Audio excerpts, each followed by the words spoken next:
بسم الله الرحمن الرحيم. معلش يا جماعة. أنا كان نفسي والله أعمل الفيديو ده بس مباشر.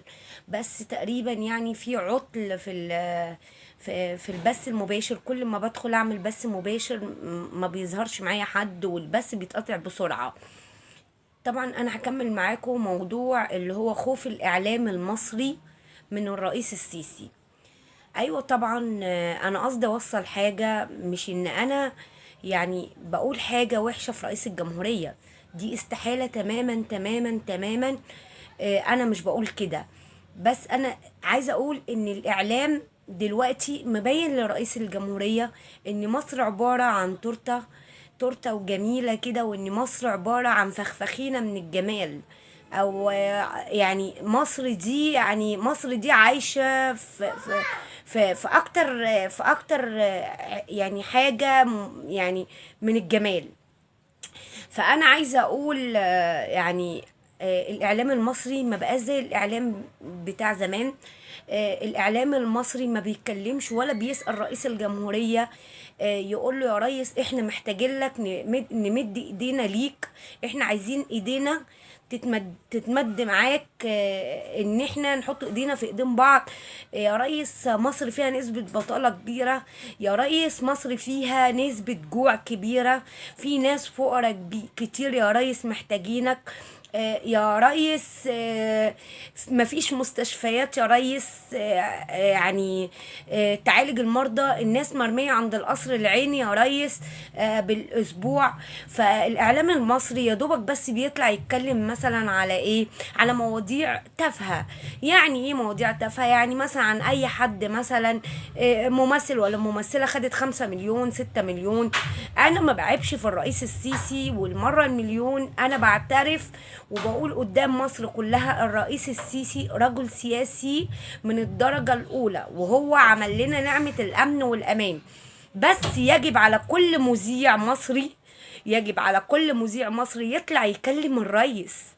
يطلع يكلم الرئيس يقول له يا ريس مصر احنا تعبانين، احنا محتاجينك يا ريس، وشعبك محتاجك. شعبك محتاجك في بناء المستشفيات، شعبك محتاجك ان في بطالة كتير، شعبك محتاجك ان انت تكلم وزارة الداخلية ان المخدرات بتزيد جدا في مصر، شعبك محتاجك ان في ناس جعانة كتير، في ناس يعني ما بتاكلش ولا بتشرب. احنا محتاجين الرئيس جدا.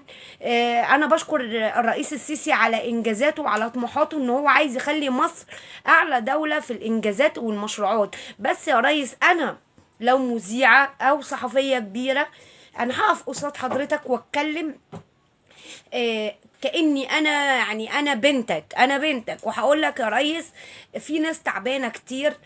في ناس فقراء وغلابه لحد الفقر خالص، لدرجه صعبه جدا.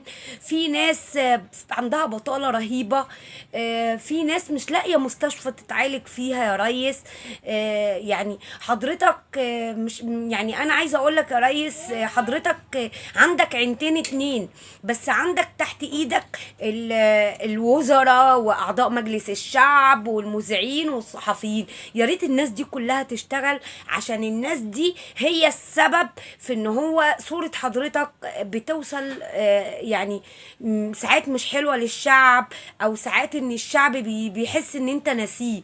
الناس دي الاعلاميين او الصحفيين او الوزراء او اعضاء مجلس الشعب لو هم هيشتغلوا بزيادة وهيوفروا الخدمات للمواطن المصري، طبعا يعني مش عارفه اقول لك يعني احنا بنحبك وهنحبك اكتر واكتر كمان. يعني انا واحده من الناس انا بكره الاخوان تماما. وانا بحمد ربنا يعني ان ربنا عطانا رئيس ما بيحبش الاخوان. ما بيحبش الاخوان. رئيس يعني منع عننا الارهاب ومنع عننا حاجات كتير بعد 25 يناير. بس نرجو حضرتك يعني انا مش هقول لك يعني يا ريس، انا هقول لك ان انا بنتك. مصر ملهاش غيرك. يعني انا ممكن اقدر اوصل لك بطريقه اسلوبي انا كطريقه بسيطه. مصر ملهاش غيرك. الشعب المصري محتاجك ان انت تقف وتساعدنا، وان انت تقضي على البطاله وتقضي على الفقر وعلى الناس اللي هي يا غني قوي يا فقير قوي. مصر محتاجه مستشفيات. الاعلام المصري يجب ان هو يشتغل وما يزوقلكش كمصر ان هي جاتوه، ان مصر دي محطوطه في سلوفان. لا، ان هو يوري لك علشان خاطر لما هيوري لك انت هتعمل اكتر، لان انت بتحب الانجازات. ومتشكره جدا من حضرتك، وتحيا مصر تحيا مصر تحيا مصر.